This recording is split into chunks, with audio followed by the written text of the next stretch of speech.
Jam on toast! Hey there, welcome to The Jam. I'm Cam Ryan. Today the toast is to Space Pirate Captain Harlock. This is a review for hashtag We Are Movie Club, week 29, I believe. The short sell on this one is that our character Logan ends up joining the pirate ship Arcadia in their venture for freedom. What I love it for this one is the animation on Ezra's chair. It does this weird folding thing to stand him up and sit him down, and they use it like 3 or 4 times in the show, and it's amazing. It's complicated enough that you could see them writing in scenes where that happens just to make use of the animation. It's pretty crazy. My hate for this one is some of the concepts with the ship are a little out of there. The dark matter engine, it's like, what are you doing with dark matter to make it do what you want it to do?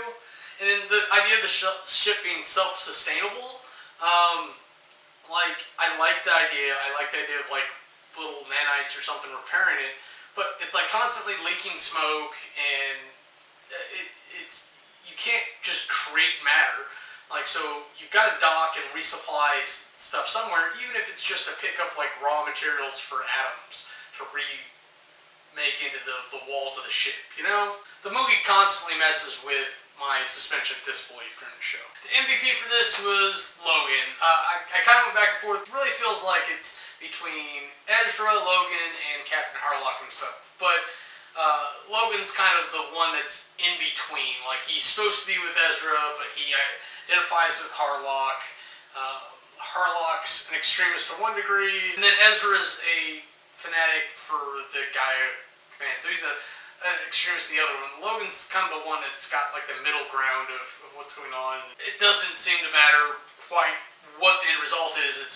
It's all about his journey, going back and forth between these factions. Categories. Aesthetics. This is an amazing looking computer-generated film. Not quite photorealistic, so not quite Final Fantasy Spirits Within. A lot of people got creeped out by that movie anyways. If you're not unfamiliar with the Uncanny Valley, it's the concept that like as something becomes more lifelike, people tend to accept it more, except when it gets so close that you have problems figuring out if it's not. And this is the Uncanny Valley here, where this point is where it's real. Because your brain has problems like, is it real or is it a representation of something that's real? It's just something that happens. They do a really good job with this. It reminds me very much of, Neil actually mentioned Final Fantasy Advent Children, where it's more stylized and they don't worry about it being real looking, but just real enough. So that the characters look in place in realistic looking ships and stuff, but the characters themselves don't have to be real. So many beautiful scenes where like ships are flying through space.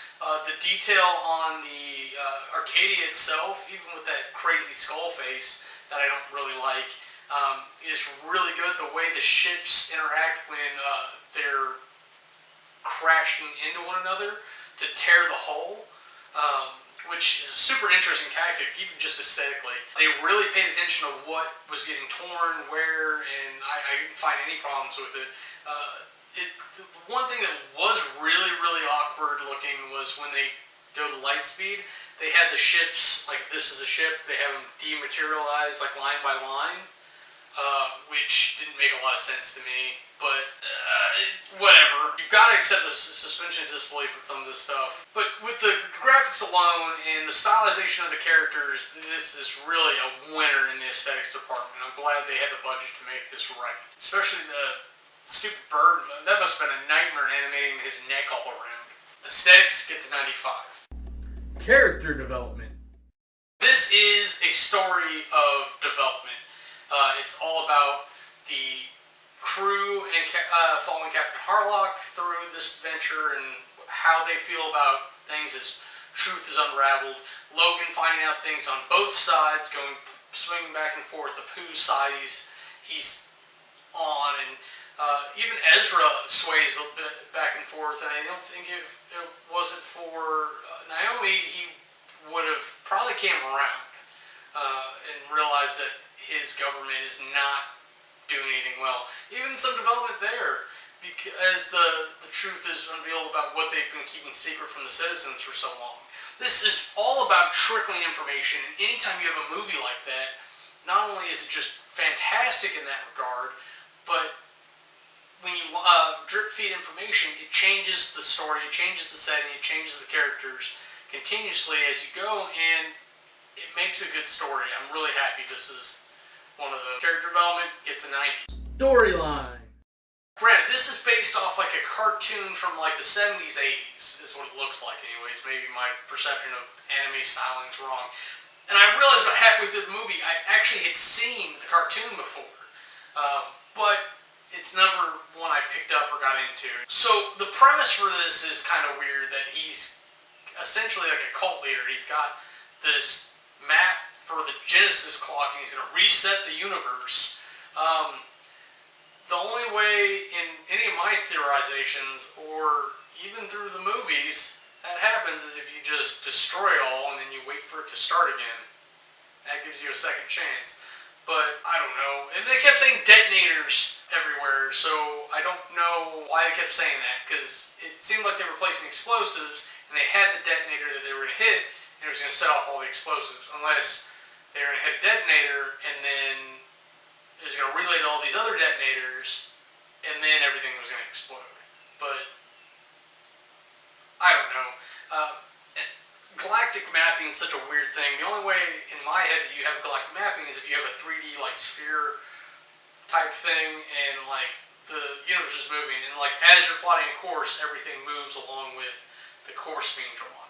But regardless, we're talking about the story here. They didn't seem to account for much of that. It just seemed like a very weak premise that they were like, okay, we're going to execute with what we got, and we'll try to dress it up a little bit better to make it more palatable. And I honestly think they did a good job overall, but I don't know, it's just a weak start, and you can only do so much with that. Storyline gets an 8. Compulsion. As beautiful as this was, as much as I liked some of the characters, as much as I ultimately did like the story, I got a little bored.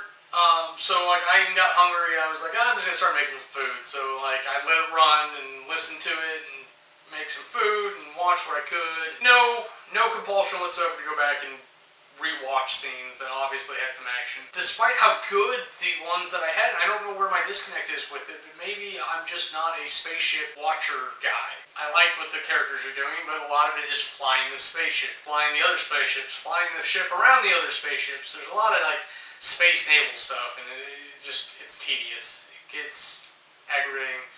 I doesn't mean I didn't enjoy it, it just means that like if I'd missed out on this or any of it, I probably wouldn't have cared a whole lot. Compulsion gets a 75. Now you total all that up together, you get an average of 85. For our review, I've got to say, if this is your cup of tea, great. If you're into space movies, you're into ship movies, if you're into naval stuff, space naval, pirates in general, you're probably going to like this. This actually covers a wide area of bases, and I can't blame you for liking what you like.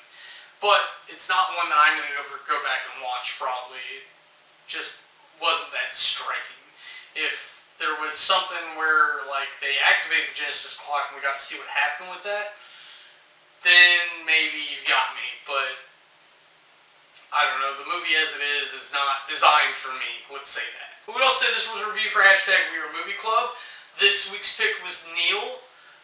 He is an anime guy, so he tends to pick kind of anime, computerized anime types things, and that is a good pick, but maybe I just wasn't part of the demographic for it. And next week is Charlie's pick. He's picked Pirates, Band of Misfits.